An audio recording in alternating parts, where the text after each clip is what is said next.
The ambulance sirens were still echoing through the hallways of Riverside Elementary when Mark Thompson realized that 10-year-old Emma Martinez wasn't having a typical panic attack. Before we jump back in, tell us where you're tuning in from, and if this story touches you, make sure you're subscribed, because tomorrow I've saved something extra special for you. As the school's youngest math teacher and a single father himself, he had seen plenty of anxious children over his 5 years of teaching. But something about the way Emma clutched her chest while whispering, "I can't let her down," told him this was about something much deeper than test anxiety.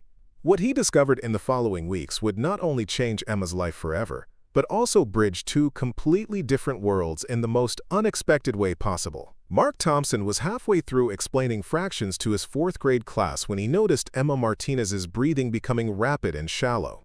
Her usual bright demeanor had vanished, replaced by a pale complexion and trembling hands that gripped the edges of her desk with white knuckles.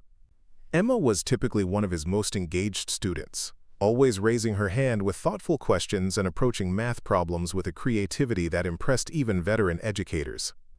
"Emma, are you feeling all right?"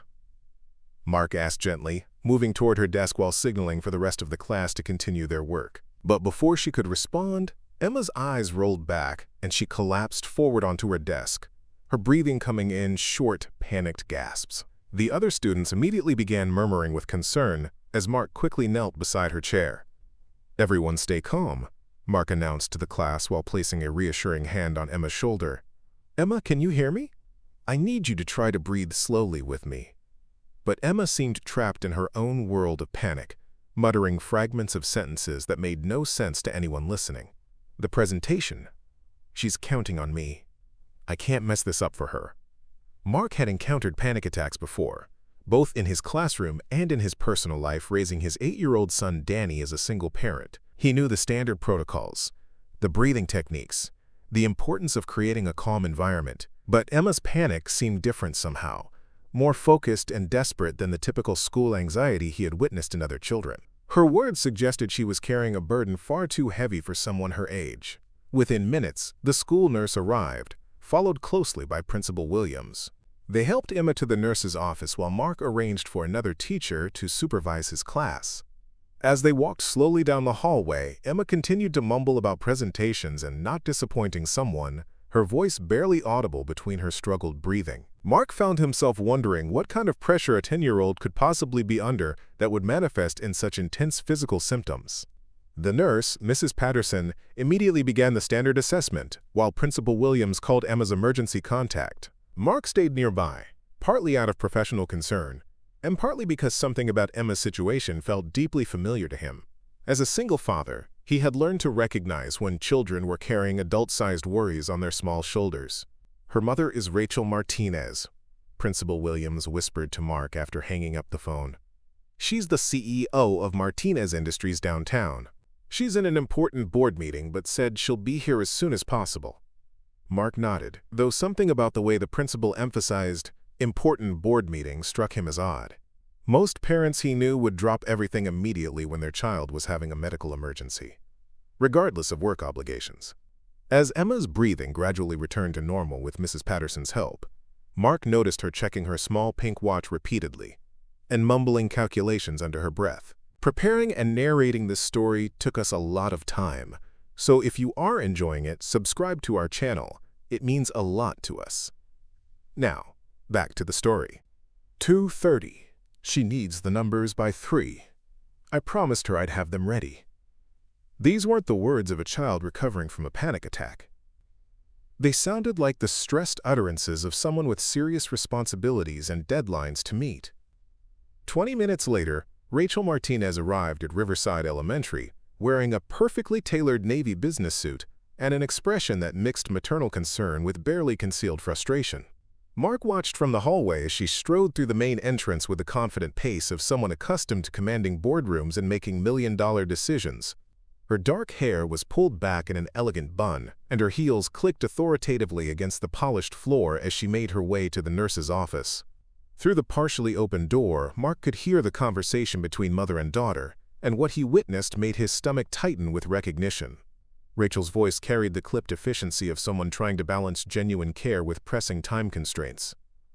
"Emma, sweetheart, are you feeling better now?" Mommy had to leave a very important meeting to come get you. The Japanese investors were just about to sign the contract for the new manufacturing plant. Emma's response was barely audible, but Mark caught the tremor in her voice as she apologized repeatedly. "I'm sorry, Mama. I know you were busy. I tried to finish the charts you needed, but the numbers got all mixed up in my head, and I couldn't remember if you wanted the quarterly projections sorted by region or by product line." Mark felt his heart sink as he realized what he was hearing.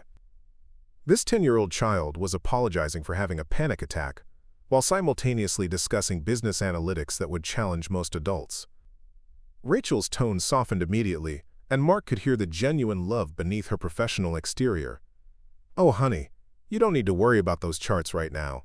Mama can handle the presentation without them. Your job is to feel better and get back to your normal kid activities." But even as she spoke these reassuring words, Mark noticed Rachel checking her phone twice and glancing at her watch with the unconscious habit of someone whose mind was perpetually calculating time and priorities. As the Martinez family prepared to leave, Mark approached them in the hallway. "Mrs. Martinez, I'm Mark Thompson, Emma's math teacher. I wanted to check on how she's doing and see if there's anything I can do to help support her transition back to class." Rachel extended her hand with the firm grip of someone accustomed to professional interactions, but her eyes held a weariness that spoke to deeper struggles beneath her polished surface. "Thank you, Mr. Thompson. Emma speaks very highly of your class. She says you make mathematics feel like solving puzzles rather than memorizing formulas." Rachel's response was gracious but distracted, and Mark could see her mentally calculating how much time this conversation would cost her. "I apologize for the disruption to your classroom. Emma doesn't usually have these episodes at school. She's typically very self-reliant and responsible." The word responsible hung in the air with a weight that made Mark uncomfortable. He had spent enough time around children to know that when parents described 10-year-olds as, quote, responsible, it often meant those children were carrying burdens that belonged to adults. "Mrs. Martinez, if you don't mind me asking, has Emma been under any unusual stress lately? Sometimes panic attacks in children can be triggered by feeling overwhelmed by expectations or responsibilities." Rachel's professional mask slipped for just a moment, revealing a flash of vulnerability before she quickly composed herself. "Emma is a very bright child, Mr. Thompson.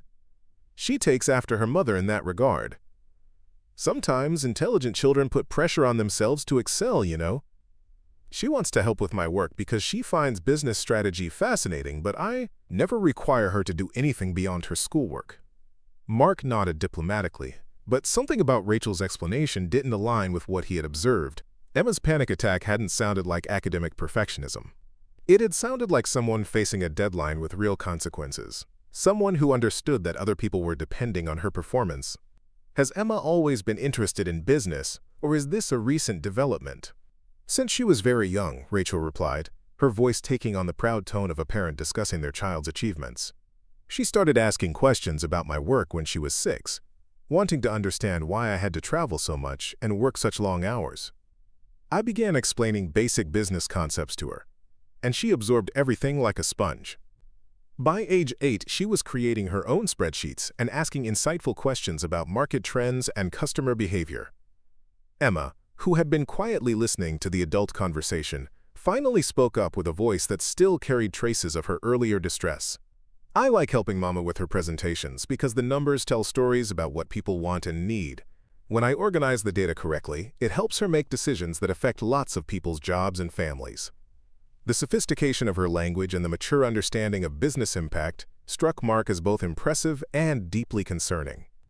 "That's wonderful that you two can share that interest," Mark said carefully. "But I hope Emma also has time for typical fourth-grade activities. Playing with friends, pursuing hobbies, just being a kid." He watched both mother and daughter's faces as he spoke, noting how Emma's expression became guarded while Rachel showed a flicker of defensive discomfort. "Of course Emma has time for normal childhood activities," Rachel responded, though her voice carried a slight edge of irritation.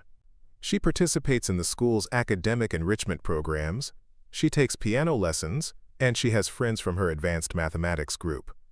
Emma is simply a child who thrives on intellectual challenges rather than typical playground games." Mark recognized the pattern he was witnessing, having seen it in his own childhood and in other gifted students over the years. Emma wasn't just a bright child who enjoyed helping with her mother's work. She was a 10-year-old who had somehow become integral to her mother's professional success, carrying responsibilities and pressures that would overwhelm many adults. The panic attack wasn't random childhood anxiety. It was the inevitable result of a brilliant child being asked to function as an adult without the emotional maturity or support systems to handle that pressure. "Emma," Mark said, kneeling down to her eye level, "what's your favorite subject in school besides mathematics?" Emma's face brightened slightly as she considered the question. "I really like reading, especially stories about kids who go on adventures and solve mysteries. And I like art class because you can create whatever you imagine, without worrying about whether it's exactly right or wrong." The contrast between Emma's enthusiastic response about creative activities and her earlier stressed references to business presentations told Mark everything he needed to know. This child had two distinct sides to her personality: the natural curiosity and imagination of a 10-year-old, and the analytical precision of someone who had been trained to think like a business executive. The panic attack had occurred when these two worlds collided, when the pressure to perform at an adult level overwhelmed her childlike emotional capacity. Rachel's phone buzzed with an incoming call, and Mark could see her internal struggle between maternal duty and professional obligations. "Emma, sweetheart, are you feeling well enough to finish the school day? Mr. Thompson seems like a wonderful teacher who can keep an eye on you. Mommy really needs to get back to the office to handle the situation with the investors." Emma immediately straightened her shoulders and nodded with a maturity that broke Mark's heart. "I'm fine, Mama. You should go take care of your important meeting. I promise I won't have another episode." As Rachel hurried back to her corporate responsibilities, leaving Emma in the care of the school staff, Mark realized he was looking at a child who had learned to prioritize other people's needs above her own emotional well-being. Emma had become so accustomed to functioning as her mother's assistant and emotional support system that she had forgotten how to simply be a kid who could have bad days without feeling guilty about inconveniencing the adults around her. The rest of the afternoon, Mark watched Emma carefully as she rejoined his mathematics class.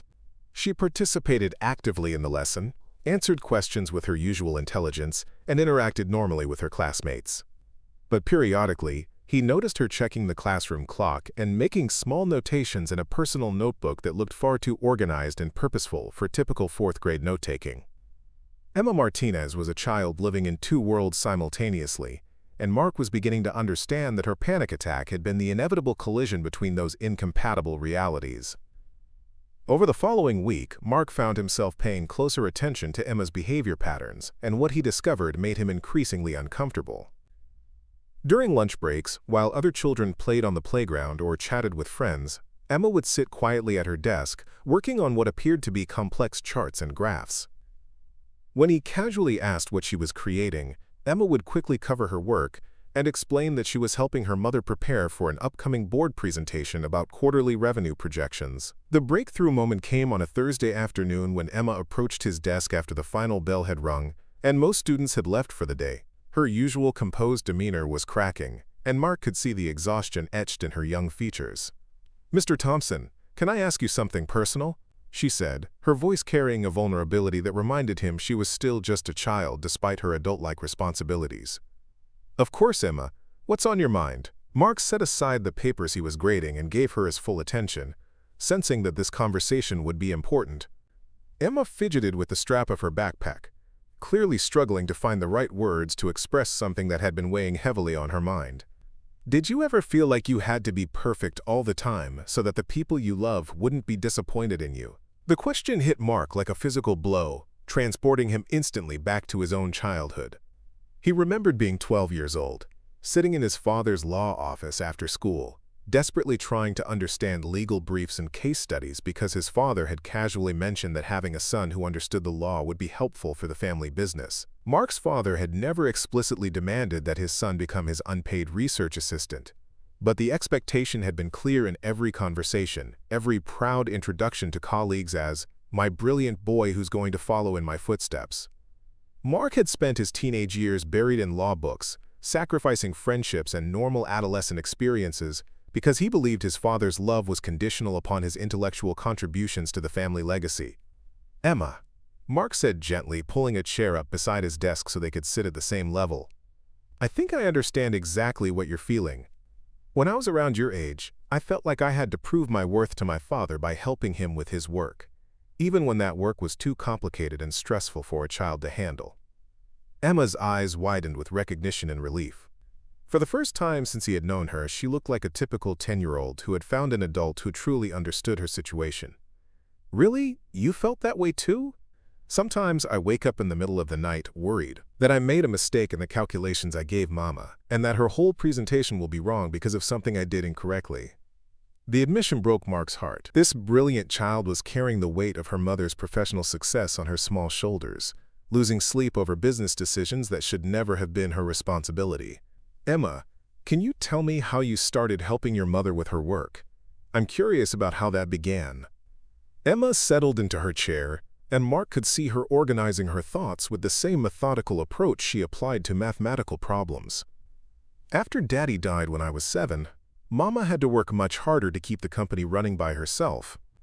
She would bring work home every night and weekend, and I could see how tired and stressed she was. I started asking questions about what she was doing because I wanted to understand why she seemed so worried all the time. The mention of Emma's father's death provided crucial context that Mark had been missing. Rachel Martinez wasn't just a demanding parent pushing her child to excel academically. She was a widowed mother trying to maintain a successful business while raising a daughter alone, and somewhere along the way the boundaries between parental responsibility and professional necessity had become dangerously blurred. At first, Mama would just explain basic things to me, like how she had to track how much money the company made each month and compare it to previous years to see if the business was growing or shrinking. But I was really good at spotting patterns in the numbers, and I started pointing out things that she hadn't noticed. She would get so excited when I found mistakes in her calculations or suggested better ways to organize the data. Mark recognized the dangerous dynamic that had developed. Rachel had discovered that her daughter possessed exceptional analytical abilities, and, in her overwhelmed state as a single parent and business owner, she had begun relying on Emma's help more than was appropriate. What had probably started as innocent educational moments had evolved into a situation where a 10-year-old was functioning as an unpaid business consultant. Emma, I want you to know that it's wonderful that you're so talented with numbers and that you want to help your mother. But I'm concerned that you might be taking on responsibilities that are causing you stress and anxiety. Children your age should be focused on learning and playing and discovering what interests them, not worrying about business presentations and revenue projections. Emma's response revealed the depth of her emotional burden. But Mr. Thompson, if I don't help Mama, she might make mistakes that could hurt the company. And if the company fails, we might lose our house, and I might have to change schools and leave all my friends. Mama never says these things directly, but I can see how scared she gets when the quarterly numbers don't look good. Mark realized that Emma had become hypervigilant about her mother's emotional state, interpreting every sign of professional stress as a potential family crisis. This child had appointed herself as the guardian of her family's financial security, a role that no 10-year-old should ever have to fill. The panic attack at school had been the inevitable result of carrying adult-sized fears and responsibilities without the emotional maturity to process them appropriately. Emma, has your mother ever told you directly that the family's financial security depends on your help with her work? Mark asked carefully, wanting to understand whether Rachel was aware of the pressure her daughter was feeling. Emma shook her head, but her response revealed the complex guilt and responsibility she had internalized. No, she always tells me that my job is to be a kid and do well in school. But I can see the relief in her face when I help her catch errors in her spreadsheets or when I organize her presentation materials in a way that makes more sense. And I've heard her on phone calls with her business partners saying that she has a secret weapon for data analysis. I know she's talking about me. The phrase secret weapon made Mark's stomach turn.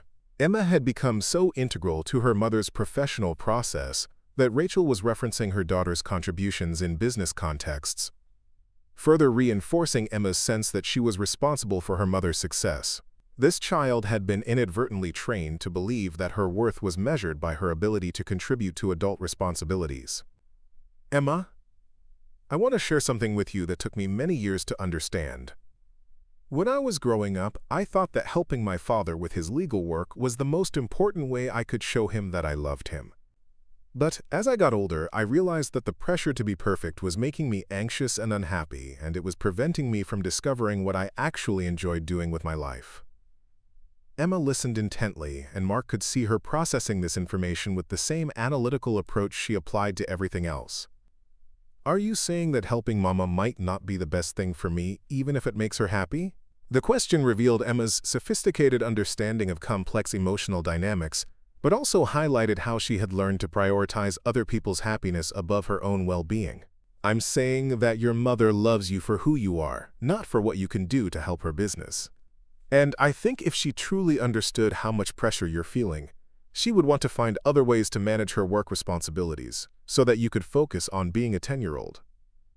Mark paused, choosing his words carefully. Sometimes adults who are dealing with their own stress don't realize when they're asking children to carry burdens that are too heavy for them. Emma was quiet for a long moment, and Mark could see tears beginning to form in her eyes. When she finally spoke, her voice was barely above a whisper.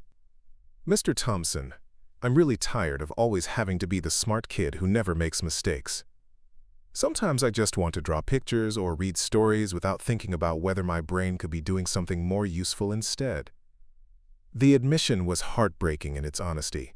Emma had been functioning as a miniature adult for so long that she had almost forgotten what it felt like to engage in activities purely for joy rather than productivity. Mark realized that this conversation was not just about helping Emma manage her anxiety, but about helping her reclaim her childhood before the weight of adult expectations crushed her natural curiosity and creativity completely. Mark spent the entire weekend wrestling with how to approach Rachel Martinez about Emma's situation. As a teacher, he had encountered parents who were difficult to reach, but Rachel presented a unique challenge. She was clearly a loving mother who genuinely cared about her daughter's well-being, yet she seemed completely unaware of the emotional toll her professional dependence was taking on Emma. On Monday morning, Mark decided to request a private parent-teacher conference, framing it as a discussion about Emma's academic enrichment opportunities, rather than raising immediate red flags about her anxiety. Rachel agreed to meet after school on Tuesday, and Mark spent considerable time preparing for what he knew would be a delicate conversation. He had learned from his years of teaching that successful parent conferences required a careful balance of honesty and diplomacy, especially when addressing sensitive topics that might trigger defensive responses. As 3:30 approached, Mark found himself more nervous than he had been for any professional interaction in recent memory. Rachel arrived precisely on time, carrying herself with the same confident professionalism he had observed during their first meeting. However, Mark noticed subtle signs of fatigue that hadn't been apparent before. Her usually impeccable appearance showed small details of stress, a slight wrinkle in her blouse, dark circles under her eyes that makeup couldn't quite conceal, and the way she checked her phone compulsively even while trying to focus on their conversation. Thank you for taking the time to meet with me, Mrs. Martinez. I know how busy your schedule must be, Mark began, gesturing for her to take a seat in the comfortable chair he had positioned beside his desk rather than across from it. He had learned that physical positioning could significantly impact the tone of difficult conversations, and he wanted this discussion to feel collaborative rather than confrontational. Of course, Mr. Thompson. Emma speaks so highly of your teaching methods, and I'm always interested in ways to support her academic growth. She mentioned that you've been encouraging her to explore creative writing alongside her mathematical studies, which I think is wonderful for developing well-rounded analytical skills. Rachel's response revealed her tendency to view every aspect of Emma's education through the lens of skill development and future professional applications. Mark chose his words carefully, knowing that Rachel's business background would make her responsive to data-driven observations rather than purely emotional appeals. I've been observing Emma's behavior patterns over the past few weeks, and I've noticed some concerning indicators that suggest she might be experiencing more stress than is typical for students her age. Her panic attack was just the most visible symptom of what appears to be ongoing anxiety related to perfectionism and excessive responsibility. Rachel's professional demeanor shifted slightly, and Mark could see her maternal instincts engaging alongside her defensive impulses. Emma has always been a perfectionist, Mr. Thompson. She sets very high standards for herself because she's intellectually capable of meeting them. I've tried to encourage her to relax and enjoy typical childhood activities, but she genuinely seems to prefer more challenging pursuits. Mrs. Martinez, I appreciate that Emma is exceptionally gifted, and I would never want to discourage her intellectual curiosity. However, I'm concerned that she may be taking on responsibilities that are creating pressure beyond what any 10-year-old should handle. Mark paused, watching Rachel's face carefully for signs of recognition or resistance. Emma has mentioned that she helps you with business presentations and data analysis. Could you tell me more about how that collaboration developed? For the first time since Mark had met her, Rachel's composed exterior showed cracks of vulnerability. She set down her phone and looked directly at him, and he could see the complex emotions playing across her features. Love for her daughter, exhaustion from her professional demands, and perhaps the first glimmer of awareness that something might be wrong with their current arrangement. After my husband died 3 years ago, I had to take over complete leadership of Martinez Industries while learning to be a single parent. The company employs over 200 people, and I felt tremendous pressure to prove that I could maintain the business my husband and I built together. Rachel's voice carried a weariness that spoke to years of carrying impossible burdens alone. Emma started asking questions about my work because she could see how stressed I was, and I began explaining basic business concepts to help her understand why I had to work such long hours. Mark nodded encouragingly, recognizing that Rachel was beginning to open up about the circumstances that had led to their current situation. That sounds like a natural response to a difficult situation. Children often want to understand what's causing their parents' stress, and it makes sense that you would want to be honest with Emma about your responsibilities. Emma demonstrated such remarkable analytical abilities that I started showing her more complex aspects of the business. She could spot patterns in data that my experienced analysts missed, and she had insights about customer behavior that were genuinely valuable. Rachel's voice took on the proud tone of a parent celebrating their child's achievements, but Mark could hear the underlying guilt as she continued. I told myself that I was providing her with advanced educational opportunities, exposing her to real-world applications of mathematics and critical thinking. How much time does Emma typically spend working on business-related projects each week? Mark asked gently, though he suspected the answer would be more extensive than Rachel had consciously realized.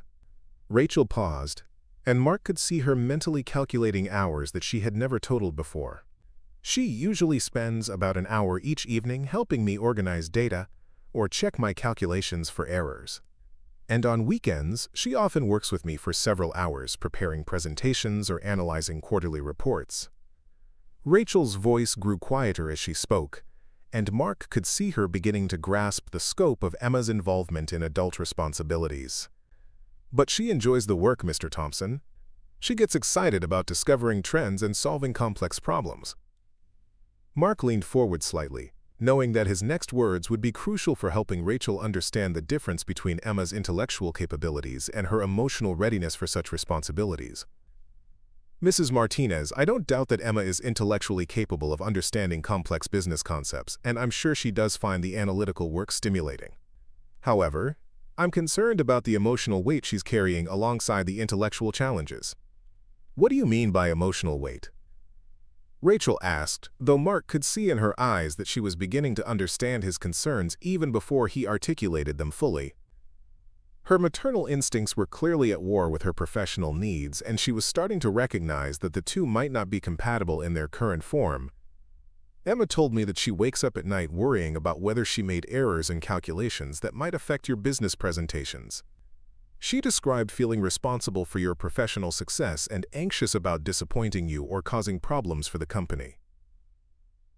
Mark watched Rachel's face as the full implications of Emma's emotional state became clear. She's carrying adult-sized fears about financial security and business failure that no child should have to manage. Rachel's hands went to her face, and Mark could see her struggling with the realization that her attempts to include Emma in her professional world had inadvertently created a situation where her daughter felt responsible for the family's economic stability. Oh my God, I never intended for her to feel that kind of pressure. I thought I was showing her interesting applications of her mathematical talents, not making her feel responsible for our livelihood. I believe your intentions were completely positive, Mrs. Martinez. You're dealing with incredible challenges as a single parent running a major business, and Emma's abilities naturally made her seem like a valuable resource during a difficult time. Mark's voice carried no judgment, only understanding for the impossible situation Rachel had been navigating. But Emma's intellectual giftedness doesn't change the fact that she's still a 10-year-old who needs to feel secure and protected rather than responsible for adult outcomes. Rachel was quiet for several moments, and Mark could see her processing this new understanding of her daughter's emotional state. When she finally spoke, her voice was thick with guilt and concern. "How do I fix this, Mr. Thompson? How do I help Emma understand that she doesn't need to carry these responsibilities, while still honoring her intelligence and desire to help?" The question revealed Rachel's genuine love for her daughter and her willingness to make difficult changes once she understood the problem. Mark felt a surge of hope, knowing that parents who were open to recognizing their mistakes were usually capable of making the adjustments necessary to support their children's healthy development. I think the first step is having an honest conversation with Emma about the difference between her intellectual capabilities and her emotional responsibilities. She needs to hear directly from you that your love for her isn't conditional on her contributions to your business, and that your family's security doesn't depend on her performance. Mark paused, considering the best way to frame his next suggestion. "I also think Emma would benefit from having opportunities to use her intellectual gifts in age-appropriate ways that don't carry adult-level consequences." Rachel nodded slowly, and Mark could see her business-oriented mind already beginning to formulate solutions. "You're absolutely right. I've been so focused on managing the immediate pressures of running the company that I lost sight of what this arrangement was doing to Emma's emotional development. She deserves to be a child who can make mistakes without feeling like she's jeopardizing our future." 3 months later, the transformation in Emma Martinez was remarkable. Mark watched her during recess as she laughed with classmates while building an elaborate fort out of playground equipment, her face bright with the carefree joy that had been missing for so long. The child who had once spent lunch periods creating business charts was now engaged in typical fourth-grade activities, using her creativity for pure enjoyment rather than professional productivity. The change had begun with a family meeting that Rachel had initiated the evening after her conference with Mark. She had sat Emma down and explained that while her help with business projects had been valuable, it was more important for her to focus on being a kid. Rachel had apologized for allowing Emma to carry responsibilities that belonged to adults, and she had promised to find other ways to manage her professional challenges. Emma's initial response had been anxiety about whether her mother would be able to succeed without her assistance, revealing how deeply she had internalized the belief that she was essential to the family's security. But Rachel had patiently reassured her daughter that the company had thrived before Emma's involvement and would continue to do so with appropriate adult support systems in place. Mark had suggested that Emma channel her analytical gifts into age-appropriate activities, and Rachel had enrolled her daughter in a weekend program for gifted children that focused on creative problem-solving and collaborative projects. Emma had discovered a passion for designing board games that incorporated mathematical concepts, allowing her to use her intellectual abilities in ways that brought joy rather than stress. Rachel had also made significant changes to her own approach to work-life balance. She had hired an additional data analyst for her company and had established firm boundaries about bringing work home. The family now spent evenings and weekends engaged in activities that prioritized their relationship rather than professional obligations. During a recent parent-teacher conference, Rachel had shared with Mark that Emma's sleep had improved dramatically once she no longer felt responsible for business outcomes.